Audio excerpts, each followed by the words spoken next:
Welcome back to my kitchen, guys. Today we're going to be making one of my new favorite treats, an everything bagel stuffed bomb. Don't those look delicious? As per usual, I will have all the ingredients listed in the description below, but here's a little overview of what you'll need to get started. Alright, to get started, you are going to want to outfit your stand-up mixer with a dough hook. Take your warm water, pour it right into the bottom of the bowl.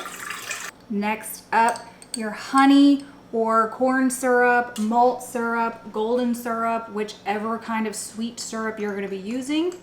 Then you want to take your 2 teaspoons of dry active yeast, sprinkle that as evenly as you can right on top of this mixture, and let that sit for 5 minutes or until your yeast has rehydrated or bloomed and starts to emit little bubbles or gas, letting you know that it is ready to rise up that dough. 5 minutes is up. 2 teaspoons of kosher salt right into your 7 cups or 480 grams or 840 grams, dyslexia, 840 grams of bread flour. You don't want to throw salt in right on top of your yeast because it's toxic to it. Be real careful and dump your flour right into the yeast and water mixture.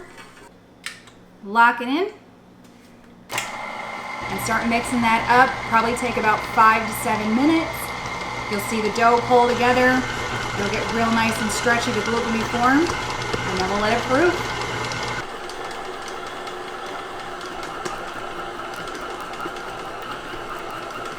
Here's a good note for you. If you get to a point where you're like, I've been mixing this dough for like 5 minutes, but your dough still sticks to your fingers and will not form a nice ball, it ain't done. Keep mixing it. All right, after an exorbitant amount of time, our dough is all done. And it does not really want to stick to your fingers. So you're gonna be able to form this into a ball. Pretty clean fingers.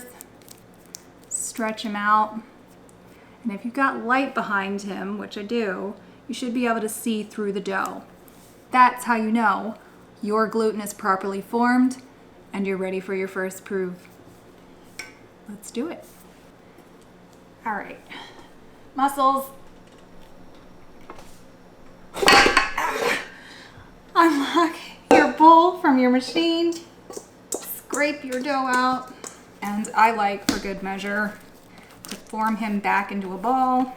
So you're just gonna kind of curl up all his edges into himself on the bottom. Like that. Slam him down on the board and just start rolling him. Perfect. Into his original bowl.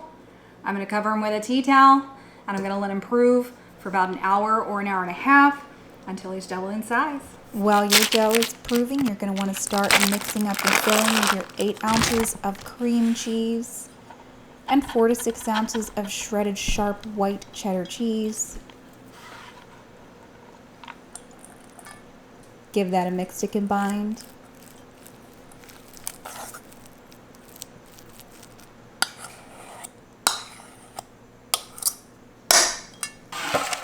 And then you're going to scoop out an even 20 balls of this cheese mixture and pop them into the freezer. All right, it's been about an hour. My dough is double in size. Time to form this into 20 equal size dough bombs. So, I like that. I'm first going to weigh it whole. It is about 1,400 grams of dough. Each one of my dough balls is gonna weigh right around 70 grams. Let's start cutting those up. And then I'm gonna get them onto one of 2 cookie sheets that I have parchment paper in the bottom of. Okay, it's kind of sticky.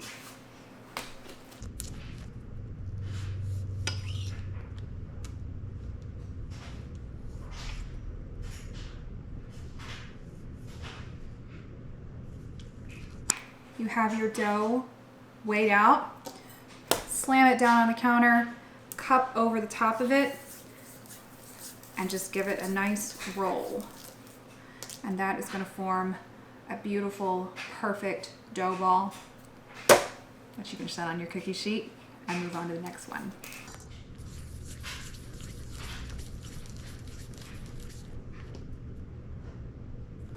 Okay, now that we have our dough balls perfectly formed, now we're gonna fill them with our delicious cheddar-y, creamy, cheesy balls. So what you wanna do, each ball, throw it down on the counter, give it a nice smush with your hand, take one of your frozen cheese balls, stick it in the center, and then just start folding the dough up around it. Pinch the edges really nice and good. You do not want these bursting open in the oven or in the water, so make sure that it's a good pinch. Put it back down on the ground. Give it a nice close. Done. That is the last one. We're gonna get them all laid out. Cover them up with a tea towel and let these prove again for about 20 to 30 minutes. So, while your bagel bombs are on their second and final prove, go ahead and preheat your oven to 325 degrees Fahrenheit and bring 4 quarts or 1 gallon of water to a boil on your stove. To your boiling water, you're gonna add 4 teaspoons of kosher salt, 2 tablespoons of baking soda, and 4 tablespoons of that dark corn syrup or honey or malt syrup. What this does is a special thing that bagels and pretzels have in common. By blanching the dough in this water before you bake them, you are going to gelatinize the starch by rehydrating it in this boiling water. And what that ultimately is going to lend is that classic glossy brown finish that you see on both pretzels and bagels. Okay, let's get to blanching. So my first batch of bagel bombs, after proving for about 25 minutes, and I'm going to start off with 5 of them at a time in my water. And I don't want to blanch these for more than about 20 or 30 seconds. You know, I think I can actually fit all 10 in here, which is perfect. Great. This is a really quick blanch. You don't want to overcook them in this water because you want them to still have puffing ability or the yeast to not die in the water when you put them in the oven, because that's going to make sure that they get that beautiful dome shape.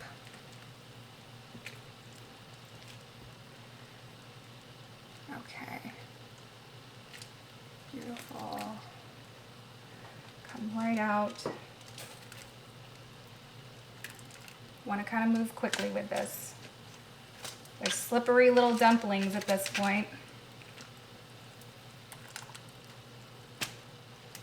And they're hot.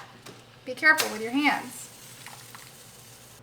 Okay, bagels are really nice and blanched. Now I've got 1 egg with about a tablespoon of water in it, and I'm gonna make it egg wash. So it's gonna help our everything seasoning stick to the tops. So you just wanna brush these real nice with this egg wash. Once that's all done, give a really generous sprinkle of that everything seasoning. So now these are gonna go into my oven for about 20 to 30 minutes until they're nice and golden brown, because I'm gonna have the trays stacked on top of each other. Halfway through, I'm gonna turn the trays around and switch their positions in the oven. But after that, they should be all done and we'll be ready to taste.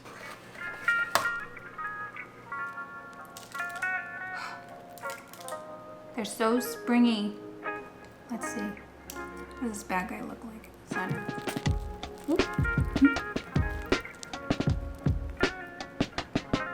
He's so really hot.